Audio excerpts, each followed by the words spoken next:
Don't touch that dial. Randy's Old Time Radio Show presents... From the Mutual Studios in Washington, I'm Fulton Lewis, and that's the top of the news as it looks from here.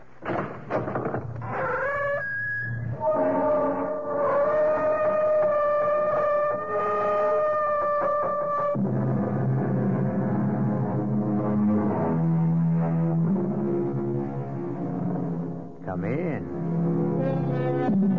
Welcome. I'm E.G. Marshall. Welcome to the sound of suspense. Welcome to the fear you can hear. But mostly, welcome to the world of terrifying imagination. The story you're about to hear is a love story. But a love story which begins at the point where many love stories end. It begins after the wedding march has been played, after the vows of love and fidelity exchanged. It begins on the honeymoon, in a strange and terrifying fashion. Don't come near me. Stay away from me, Dad. Susan, are you out of your head? I saw her picture. Do you hear me? I found her picture on our honeymoon.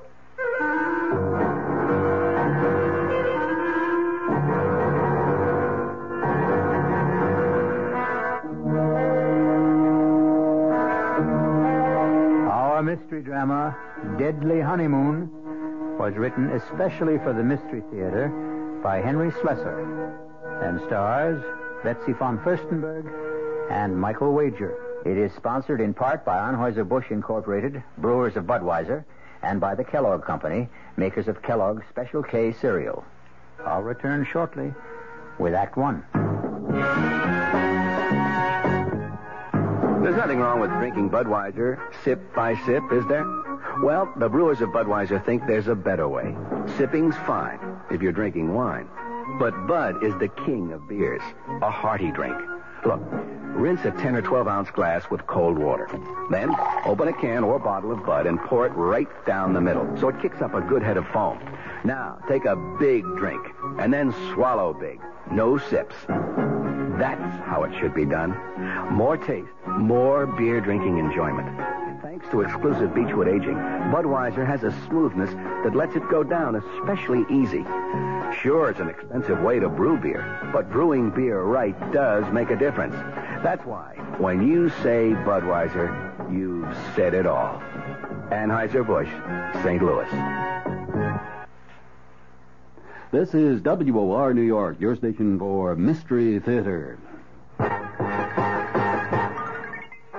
Now, ShopRite does the can selling ShopRite brand of vegetables and cans. For quality that you can trust, for tasty corn, asparagus, for peas and beans, and gourmet scenes, for beef that beat all other treats. The only vegetables that can compare at all with ShopRite brand of vegetables you treat yourself instead of picking off our shelf. Now's the time to shop at ShopRite can blast. Now's the time to stock up while the values last. Stock up on ShopRite soda. 12-ounce cans for 79 cents. Potatoes that will make the meal, and carrots that have big appeal. Succotash that makes a splash. Spinach that won't finish last. Now's the time to ask yourself, so why pay more? Now's the time to shop right now at ShopRite stores.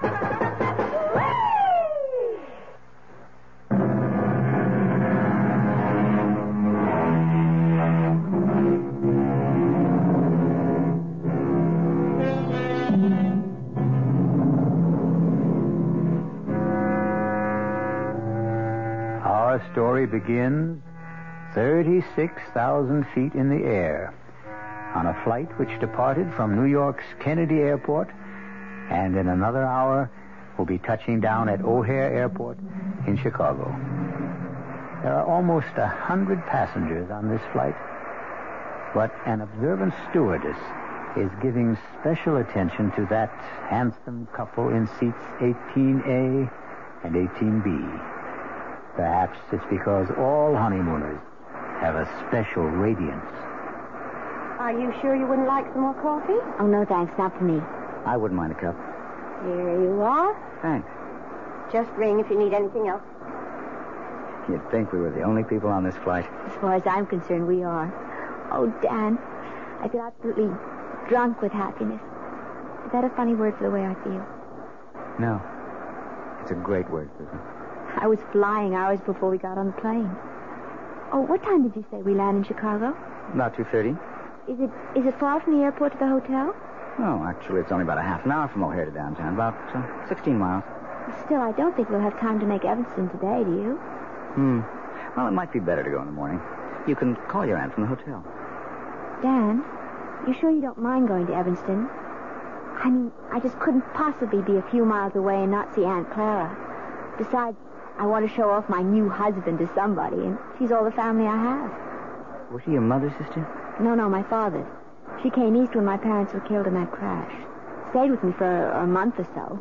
That was about the most that either one of us could stand. She sounds like a holy terror. Oh, no, she's just crotchety, that's all. But she'll only be more crotchety if she learns that I passed through Chicago and didn't even stop by.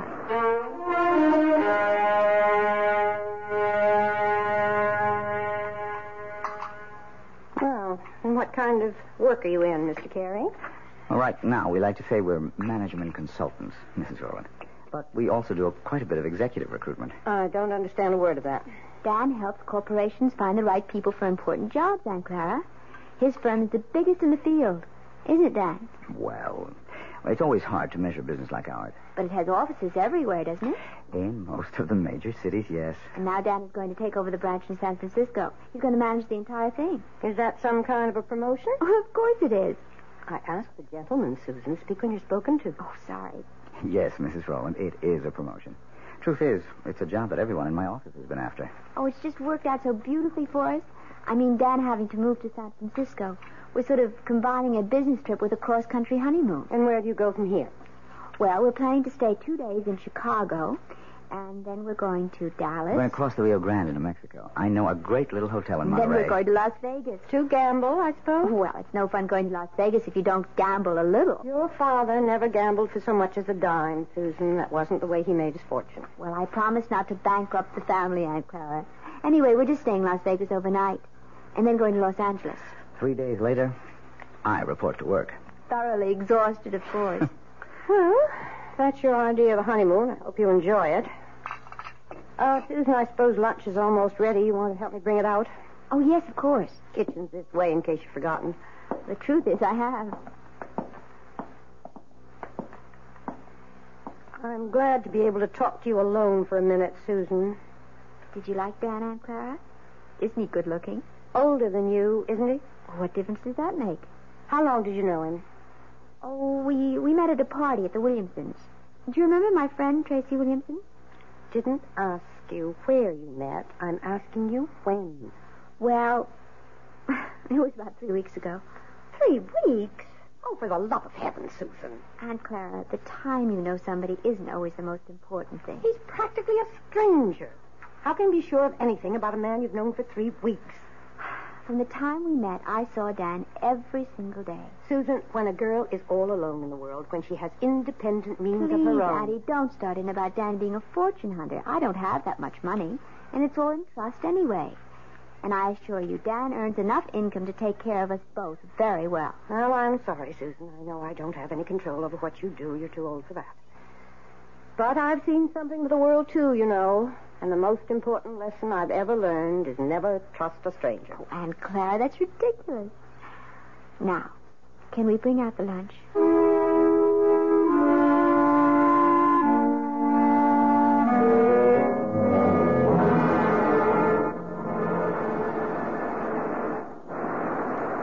I don't know. I just have the feeling that Chicago wasn't all you expected it to be.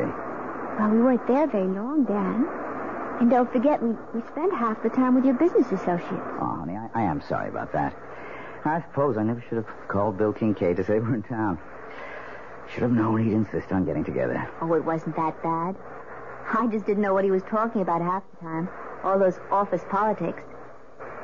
Yes. Well, Bill loves to gossip. But you can see what I mean about the San Francisco job. Everybody in the company wanted it. They'll never get over resenting me for being picked. But I am sorry if you were bored. It's all right, Dan, really. After all, I inflicted Aunt Clara on you. She was okay. Well, I know you didn't find her very friendly. Well, why should she be? I think she's a very protective type. Anybody you married would get her jaundiced eye. Yes, I suppose that's true enough. Dan, how long did you know Terry Williamson? Who? Terry, my ex-roommate. We met each other at her house. Or have you forgotten that already? Tell you the truth, darling. I didn't know whose house I was at that night. Oh, so Terry wasn't the one who invited you? No. It was a man named Bob Chambers, one of the executive types. I got placed at General Utilities. Don't ask me who invited him, because I don't know. I see. So it was all sort of roundabout. What's the difference? Still turned out to be the best party I ever attended. Yeah. Hey, something the matter? Oh, no, of course not. Nothing at all. Dan, where did you say we were staying in Dallas? It's a little hotel called the Lazy Sea. Kind of rustic, but I think you'll like it. Besides, we'll only be there one night. We'll rent a car in the morning and drive down to Monterey. You really know all the offbeat places, don't you? Well, when you travel around enough, I guess you begin looking for them. You haven't done that much traveling on the job, have you? Huh? Well, no, not that much. Say, do you know the name of the airport in Dallas? I forget. It's called Love Field. Isn't that a great name for honeymooners? Yes.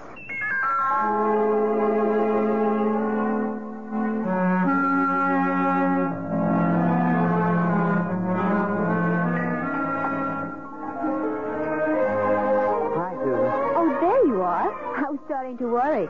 No, I had a little trouble with the phone lines back to New York, but I got through okay. Everything all right?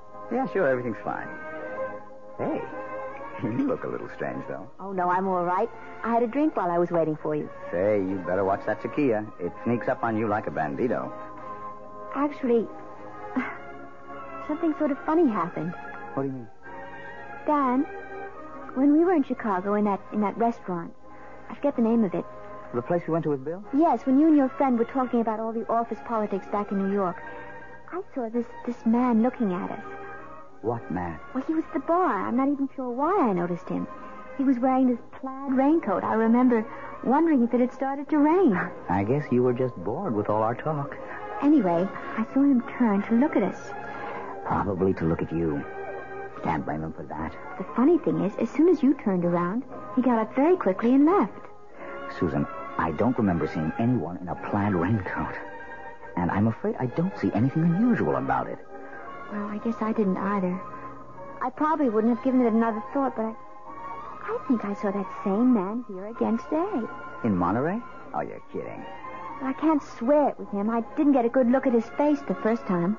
All I really noticed was the coat. And you saw the coat again? Is that it? Yes. He was carrying it over his arm. Oh, darling. You know the story about the airport truck? Airport truck? No. Well, this guy on a plane looks out the window and sees one of those little red airport trucks. You know, fueling the plane, bringing food aboard, something like that. Anyway, the plane takes off from New York and lands in Chicago. Another little red truck comes out to meet it. The guy next to him says, "Hey, we made good time, didn't we?"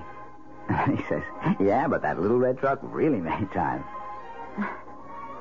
Well, I can see that I didn't marry a great audience. Oh, I'm sorry, Dan. It's just, it bothered me a little. Oh, forget it. And speaking of airports, next up, the City of Angels.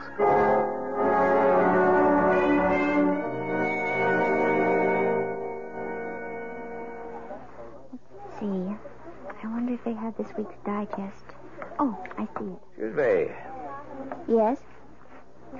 You're Mrs. Daniel Carey, aren't you? Why, yes, I am. Do I know you? No, Mrs. Carey, but I know you. Saw your husband leaving the hotel about half an hour ago. Were you planning on meeting him? Wait a minute. I've seen you before. Have you? You're the man with the coat, the plaid raincoat. Well, you happen to be right. I do own a plaid raincoat, but with this nice sunny weather... Excuse me. Look, Mrs. Carey, I know it seems as if I'm following. Yes, it does. Well, okay, it's true. But I've had a reason. Such as? Could we talk about it someplace? There's a coffee shop in the hotel. I'm sorry. I don't even know who you are. Maybe it would help if I introduced myself. My name is Harrington, Lieutenant Gale Harrington, attached to New York City Police Department. Police? That's right, Mrs. Carey. So you see, what I have to discuss with you is police business. But what have I done? It's nothing you've done. It concerns your husband and what he might do.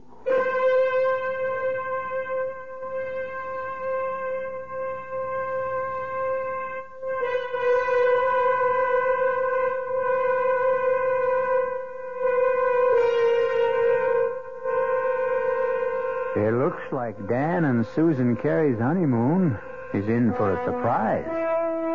Or perhaps more than one. Maybe Susan will soon wonder if her Aunt Clara wasn't right about a number of things, including her cynical advice about trusting no strangers. We'll find out about the new stranger in Susan's life when I return shortly with Act Two. And now another tale of the ball and chain. At Kellogg's Special K Presents Last Tango in Pittsburgh. There I was at Raoul's All Right Tango Lounge. My little orchid, will you tango with me? It was Raoul.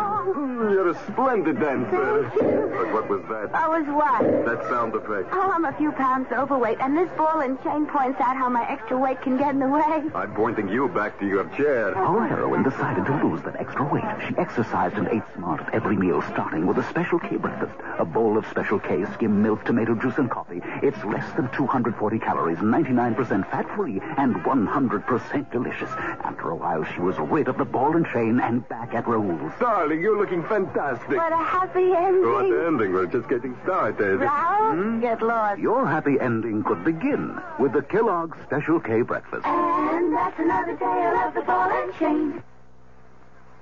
This is WOR New York, your Mystery Theater station.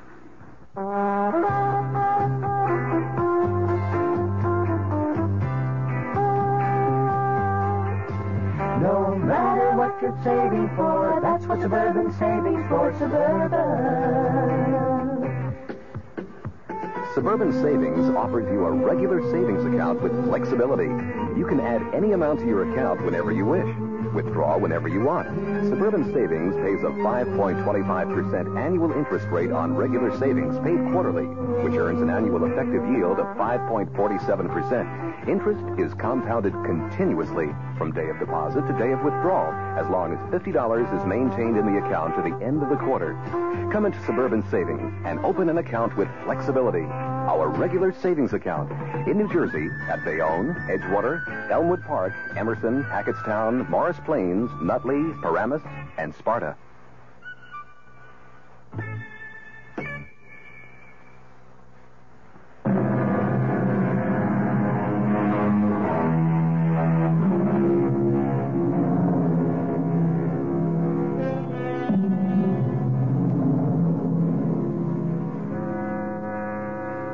In the pleasant, cheerful atmosphere of a coffee shop in a large Los Angeles hotel, newlywed Susan Carey finds herself facing a man she has never seen before. A man whose solemn eyes look at her over a steaming cup of coffee and seem to warn her of nightmares to come. But so far, Lieutenant Gale Harrington of the New York Police Department is merely asking questions. How long have you been married now? Only about 10 days. Was it a long engagement? Did you know your husband for some time before? No, not very long. Well, could you be more specific? How long ago did you meet him? And where? Well, it's a month now. Just about that. A month. Then you really don't know much about him, do you? Oh, you and Aunt Clara. Beg pardon? Lieutenant, will you please tell me what this is about? Has my husband committed some crime? Is that what you're implying? Oh, I didn't say that, Mrs. Carey.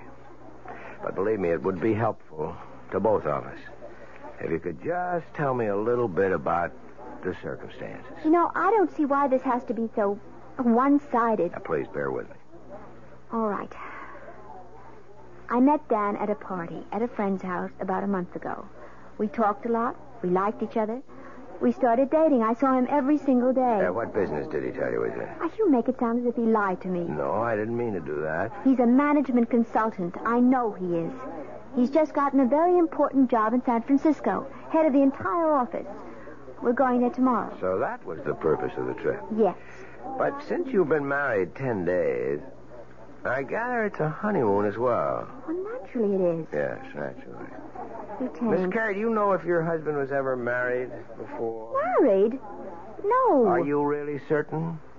It's police business. But tell me that Dan's a bigamist or something? No, Mrs. Carey, certainly not that. Then what is it? I'm going to tell you, but you have to understand one thing. Now, I am not assigned to this case anymore. My interest is strictly unofficial. I may be completely mistaken, but you're the only one who can prove it one way or another. Prove what? About whether your husband ever called himself Don Crawford. And once, 4 years ago, David Chase. See? All the same initials, like Dan Carey. You are saying he's a criminal? Not just a criminal, Mrs. Carey. A wife killer. You're crazy. I hope so. Believe me, I do. Let me start at the beginning. If you still think I'm crazy by the time I'm finished, I'll be happy to buy you that coffee and go on my way. But if you think I'm not, if you have any doubts, then I want you to tell me so and let me help you. All right. Go on. I know you're wrong, but go on. I first heard of Don Crawford back in 1965 when I was attached to the homicide detail in the Los Angeles PD. Mrs. Crawford was the former Edith Burbank. She was the youngest daughter of a wealthy family in Baltimore. Only when I saw her, she was never going to enjoy her money anymore. She was dead. Her throat had been cut by one of those, quote, mysterious intruders, unquote, that the papers like to write about. Her husband, Don, was broken-hearted, naturally. They'd only been married 4 weeks. But her death also made him some money. Not a fortune, really. There was a mix-up about her will, and he ended up with nothing but a handsome payoff from the family. Mrs. Carey, you okay? I can't believe I'm sitting here listening to this. I won't be long, I promise. Anyway, I was assigned to the Crawford case, and I didn't exactly cover myself with glory. You mean you never found the mysterious intruder? That's right. So naturally, you decided that maybe there wasn't any. Let me go on, Mrs. Carey, okay? Yes, go on. Anyway, I ran into a similar case about 4 years ago. The murder of a young bride, fresh from her honeymoon. A broken-hearted groom named David Chase. I thought Chase and Crawford were one and the same man.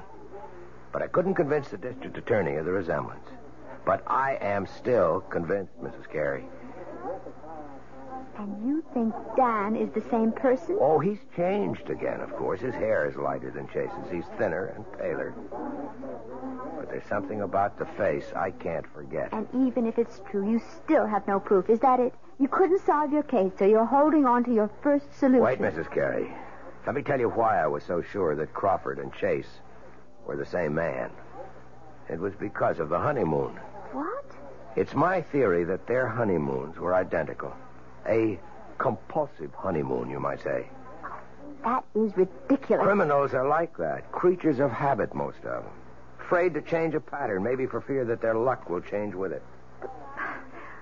What do you mean by it? I stumbled on the coincidence accidentally. But as far as I could trace it, Don Crawford and David Chase took their brides to the same places. They did the same things. And I knew that if I ever saw that pattern duplicated, I would have my killer. I hope I'm wrong, Mrs. Carey. But you are the only one who can tell me. And my first question is this. Was your first stop Chicago? Yes. Yes, of course it was. And you knew that. That's where we first saw you, in Chicago, in that restaurant. Okay. I just wanted to make sure. You can't possibly make something out of that. Dan wanted to see people in the Chicago office, and I thought it would be nice to visit my aunt in Evanston. She's my family. Was your next stop after Chicago in Texas? Yes. We went to Dallas. Dallas is a wonderful place to visit, Lieutenant. I don't see anything so peculiar about that. Both Chase and Crawford went to Dallas. They chose offbeat hotels. I guess they didn't care to be seen very much. Where did you stay in Dallas? It was a perfectly nice hotel. I don't think you could describe it as offbeat. All right. And then the next stop would be Monterey. You knew we were in Monterey because that's where I saw you the second time. By that time, Mrs. Carey, I'd made up my mind to follow you. Are you saying that these supposed wife killers you're talking about also went to Monterey? Yes, they did. And from Monterey to Las Vegas. Well, then you're wrong, Lieutenant. You're completely wrong. You mean you didn't go to Vegas? No. So there goes your famous theory, doesn't it? Well, I admit I'm We surprised. changed our mind about Vegas. We decided that we might be too tempted to gamble away all the money we had for the trip. Ah, so you did have it on the schedule. Well, yes. Yes, we did, but we didn't go. You really think that changes the pattern? The fact that you didn't go? Oh, please, I can't stand any more of this. I don't want to hear any more of it. Mrs. Carey, Edith Burbank was killed in Los Angeles, in her hotel room. This hotel. I'm leaving. I'm leaving Mrs. right Carey, now. wait. You're wrong. You've got Dan mixed up with someone else. Let me finish, please. Just one more moment. Please, no, please let me go.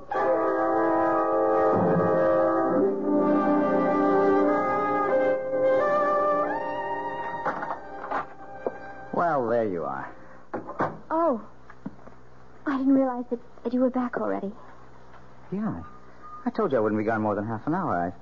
I thought you'd be in the room. I went downstairs to get a magazine. Didn't they have any? Well, I guess I forgot to buy one. I got to looking in the windows of the dress shops, and I forgot my original purpose completely. Susan, are you okay? Of course. Why do you ask? I don't know. You've got that funny look in your eyes again. Have I? Doesn't matter. They're still the two most beautiful eyes in the world. Hey. What is this? Don't tell me the honeymoon's over so soon. Why do you say that? That was like kissing a snowman. I guess I just don't feel like myself today. I think maybe all this traveling has worn me down a little. Oh, I'm sorry. Well, we don't have much further to go. Just one more plane trip to San Francisco. Yes. Look, maybe you'd rather not go out tonight. Maybe you ought to stay in, order some dinner in the room. I don't mind. But you wanted to go to that restaurant, the one you told me about. You've been looking forward to it. The Landmark? Yeah. Well, I did want to try the place. It was supposed to be really spectacular. But you've never eaten there before. Well, no, how could I? I've never been in L.A. before. I was thinking today that, well, you seemed to know the city so well when we drove around. You didn't seem to have the slightest trouble. The streets are very well marked in this town. It's really a pleasure to drive here. Look, you know what I think? I think you ought to take a nap before dinner. Yes.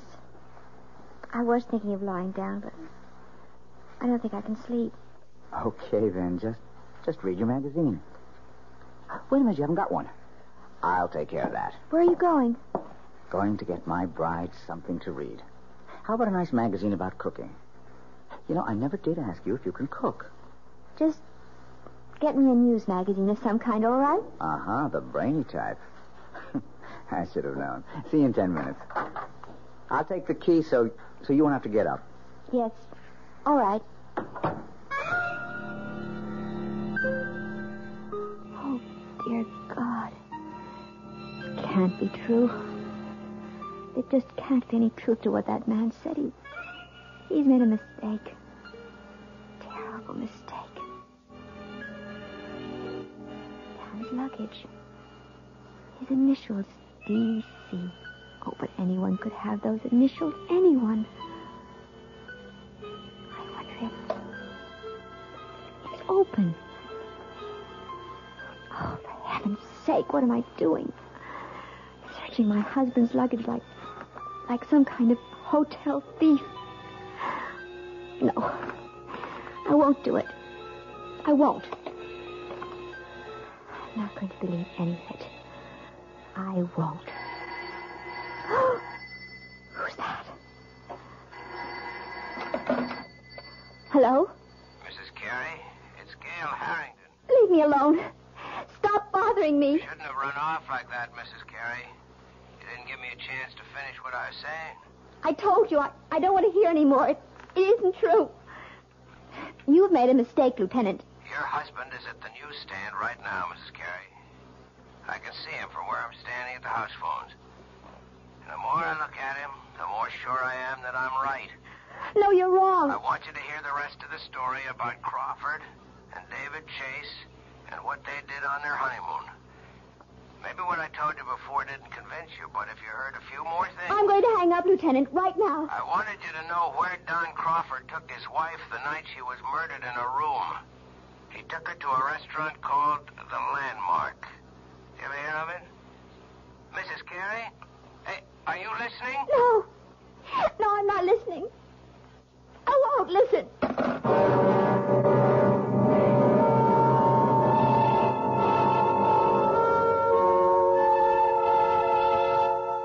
And so Susan Carey seems to have a date at the Landmark restaurant in Los Angeles with her loving husband, Dan.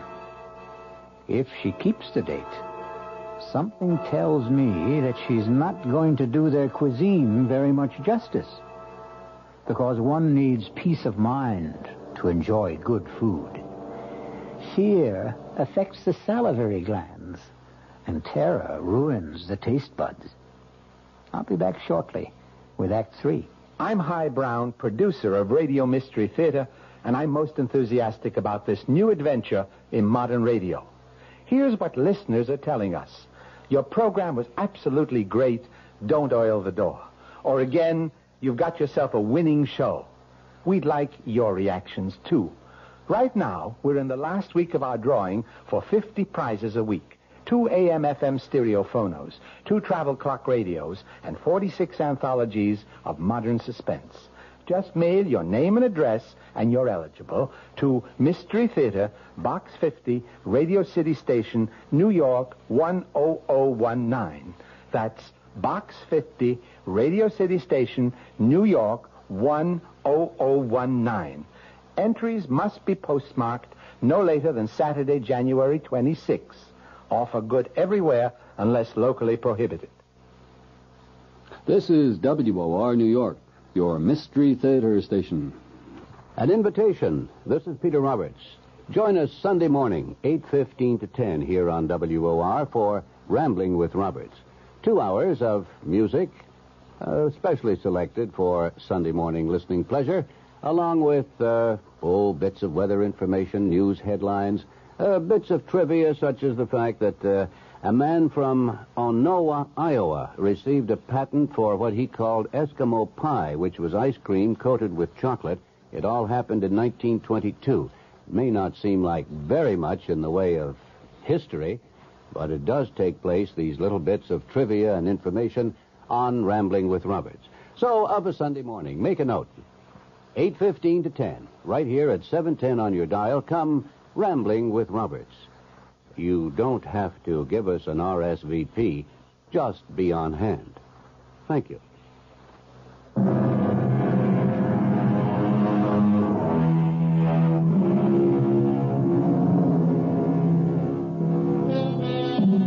Well, what have we here?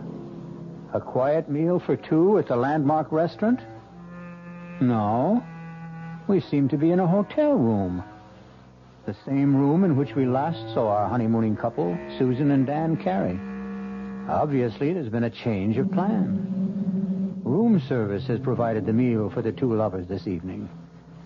Can it be that Susan Carey has decided that if there is a pattern, it must be broken? Have some more wine, honey? No. I really don't think I want any. Hey, come on. You know what this bottle cost? You shouldn't have been so extravagant. Uh-oh. That sounds more like a wife than a bride. Well, $18 is an awful lot for a wine, Dan. Especially when I really can't drink that much of it. I just wanted to make up... Well, never mind. You mean for not taking me to the landmark? No, it doesn't really matter. I told you, it's fun to eat in the room. It's very elegant. I'm sure you were disappointed at it. No, I really wasn't. Look, we're not going to be very far from Los Angeles. We'll probably fly down from San Francisco a few times a year. There are dozens of wonderful restaurants in San Francisco, too, aren't there? So they tell me. I'll ask the guys at the office for recommendations. I think this food is quite good, don't you? Yeah, sure. It's fine. Tastes even better with the wine. Well, all right. I'll have some more, I guess. That a girl. Now, look, I'm not trying to get you drunk, you understand, so I can take advantage of you. Although, come to think of it... Dan, oh, don't. You almost knocked the table over. Sorry, I guess I got a little carried away. You look very delectable in that robe. Oh, did you really like it? Irresistible.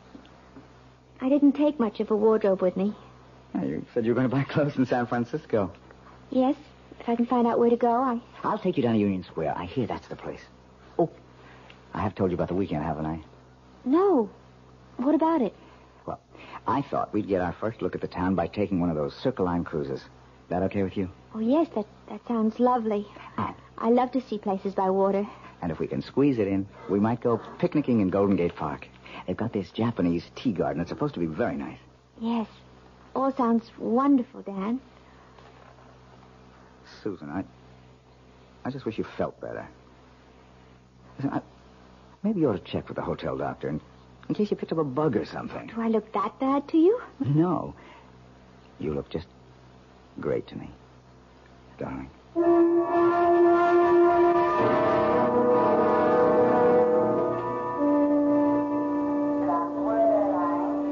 Yeah, I think that'd be a good idea, honey. Reserve the car ahead of time. Then we can pick it up right away in San Francisco. Whatever you think, Dan. You wait right here. I'll go over to the counter. It's all right. Be back in 10 minutes. All right, Dan. Mrs. Carey. Oh, no. Not you again. I didn't mean to startle you. Go away. Please go away. I don't want to see you anymore or hear anything you have to say. Now, I know that I seem to be persecuting you or something. As you can see, Lieutenant, I am in perfectly good health. I was not murdered in my sleep in that hotel room. Look, Mrs. Carey, I've only got a few minutes before your husband gets back. I just wanted to finish my story about this other guy, this David Chase. I don't care if you are a policeman. I'll call someone and have you arrested for bothering me. David Chase's wife didn't get killed in Los Angeles. She died in San Francisco. Where? In a hotel room? No, not there. But they stayed at the San Remo. Is that where you're staying? Yes, but millions of people do. No, there wasn't any mysterious intruder this time. In fact, Mrs. Chase's death was listed officially as an accident. She had a little too much to drink at dinner, and her feet got tangled up on top of a very steep hill. The fall broke her neck. It was her very first day in San Francisco. She and her husband had quite a day, too. They took one of those boat cruises to see the city. Then they went to Golden Gate Park, to the Japanese tea garden. Miss Carey, are you okay? No. No, I'm not okay. How could I be? That night they went to a restaurant called the Vendome. That's where the lady drank too much, at least according to her husband. Oh, dear God. Listen, Mrs. Carey, I can't follow you anymore. I've got a job to get back to. I want you to take this. Gun. Quiet. Don't draw anyone's attention to us. Just take it.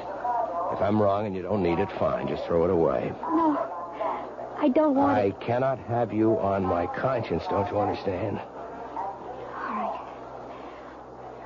Yes, all right. I'll take it. I still say you're wrong. I hope so. But I don't think I am.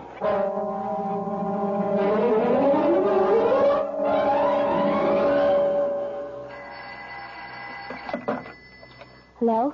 Mrs. Carey? Yes? This is the message desk. Your husband left a message here for you at 4 o'clock. Oh, I've been out until now. Would you like me to read it to you? Yes, please. It says, we'll be at the office until 6. Should be there no later than 6:30. Love, Dan. Oh, yes. Thank you very much. Welcome. Bye. Bye. $6:30. $6:20 now. Oh, God. I keep staring at his luggage? Why can't I just forget about it? No. It isn't dishonest. It's just something I have to do.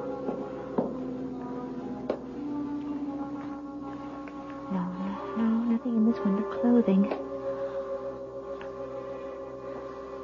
This one has papers and things. All his documents. Birth certificate. Honorable discharge. U.S. Navy. Daniel Eldon Carey. That is his name. It is. That man Harrington was wrong. Doesn't this mean he was wrong? Or does it just mean that... No. I'm not going to start thinking that way. These look like photographs. Maybe his family... Oh, no, wait. This picture is signed. Such a pretty girl. To Dan. All my love forever, Edith. Edith. What was the name he said? That policeman, what was the name that man's wife was? Wasn't it Edith? Oh, no. Who is it? It's me, honey. Oh, 1 second. Hi, sweetheart. Sorry. I forgot to take my key. Hey, I'm not late, am I? I told him at the desk I'd be back at 6. Well, it's not even that. Hey, why is it so dark in here, Susan? Oh, I just got back myself. I didn't think of turning on all the lights. Susan, I have a confession to make. I wasn't at the office at all. My new staff thought they ought to christen the new boss. I tell you one thing about San Francisco. It's a hard-drinking town. Susan, what's the matter? Dad, I found her picture. What? I found her picture. Your first wife's. What are you talking about? I was never married. Then what's her picture doing in your luggage? Hey, what's going on here? You must be drunker Look than I near am. me. Stay away from me, Dan. Susan, are you out of your head? I saw her picture. Do you hear me? I found her picture. On our honeymoon. Now, wait a minute. Wait a minute. Do you mean Edith? I know all about her. Yes, and about the other one. She drank too much, too, didn't she?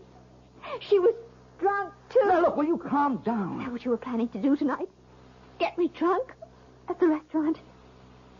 You were going to take me out to dinner tonight, weren't you? Of course I was. I asked one of the guys at the... Well, I can tell you the restaurant he picked. Do you want me to tell you the name of the restaurant, Dan? It's the Von Dome, isn't it? What? Well, yes. I mean, it is. How did you know that? Because I know it all. I know everything. Oh! No, don't come here. I'll call the police. Now, Susan, look. I don't know what the trouble is, but you've got to be sick. You need help. No, don't come any closer. You've been acting funny ever since we left Chicago. I'm warning you. Look. My God. I've got a gun. Susan, put that down. I'm not going to end up like them. Give me that thing, Susan. Don't. Oh, don't, Susan. Daphne. I don't want to shoot you.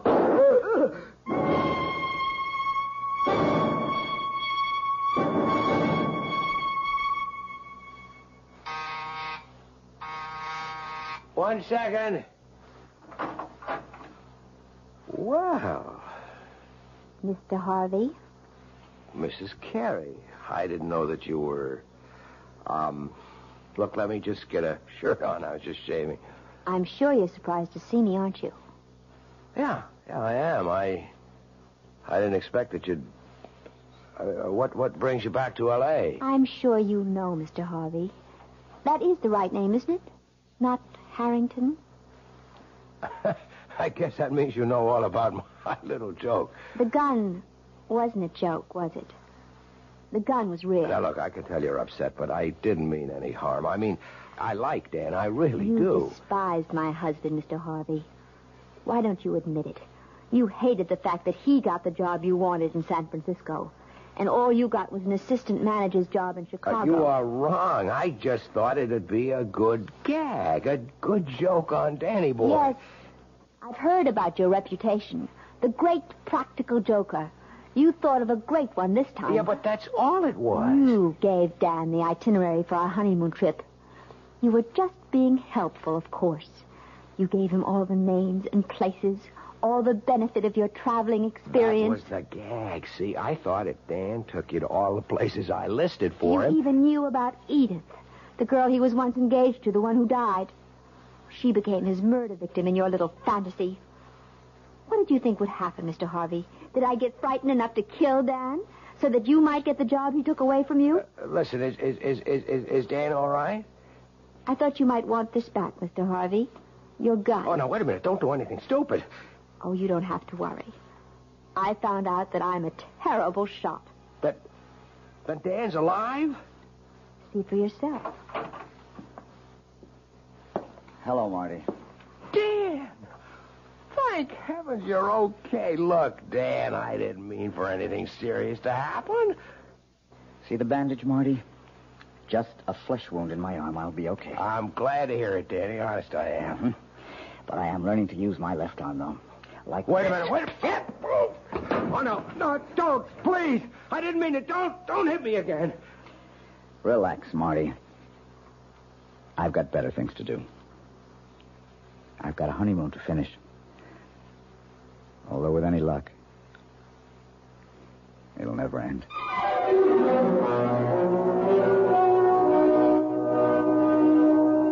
So you see, even murder stories can have happy endings. Martin Harvey may have spoiled Susan and Dan's honeymoon, but that doesn't mean he managed to spoil their marriage. No. If that's going to happen, Susan and Dan will take care of that all by themselves. I'll be back shortly. Hello, this is Joe Franklin. Ladies and gentlemen and boys and girls, for the very latest in nostalgia, for the ultimate in remembering, please join with me on Saturday nights from 9:05 to 11 o'clock, where memories are truly happening right here over WOR Radio. It is my privilege to present radio's original Memory Lane program, but positively the original. And whether it's Al Jolson or Benny Goodman or Louis Armstrong or Eddie Cantor or Harry James or the Dorseys, Mario Lanza, Gene Krupa, the young Frank Sinatra, George M. Cohan, Bing Crosby, Bogart, Lombard, Cagney, and all those happy times of radio's comedy and drama and soap opera. We have it fascinatingly, and all the sounds are reproduced crystal clear Saturday nights from 9:05 till 11 over WOR Radio. Yours truly, Joe Franklin, hosting Memory Lane. Tune in. WOR New York, your station for Mystery Theater. This is Sherry Henry.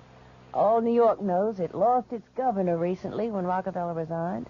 And we all know he's concerned now with his new commission on critical choices for America. But not many of us really understand what that commission is all about. Well, we'll all know more tomorrow afternoon when Henry Diamond, the executive director of that commission, divulges goals and directions. It's on the Sherry Henry program at 2:15 on WOR Radio.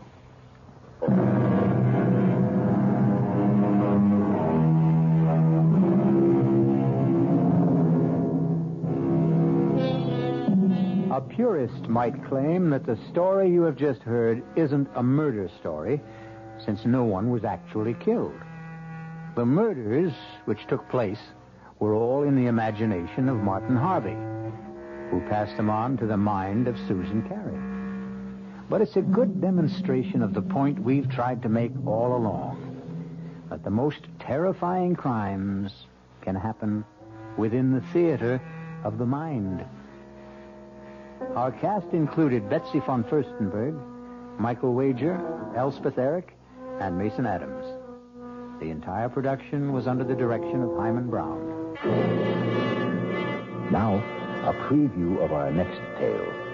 What are you thinking about, child? The day you said it was bad luck for us to see each other before the wedding. Nobody believes those old wives' tales. Nobody believes so many things that are outside the ordinary. Did you see Michael's body after? Don't talk about that, lass. I know they said the horse trampled him. I asked Dr. Ferguson about the hooves, and he wouldn't tell me. You'd tell me, wouldn't you, Jeannie? Oh, tell you what? Were they like horseshoes, or were they cleft in two? Were they cloven hooves? In the name of God, what are you saying? I'm not speaking of God.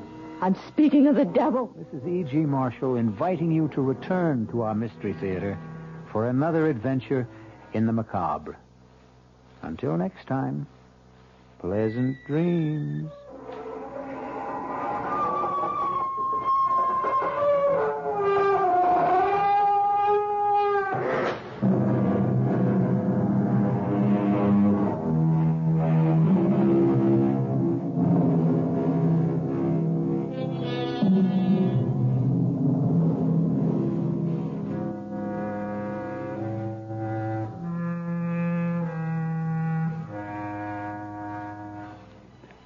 The WOR Mystery Theater was brought to you by ShopRite Supermarkets, where you get a lot more for a little less, and by Suburban Savings with offices throughout North Jersey. The preceding Mystery Theater program was furnished by the CBS Radio Network.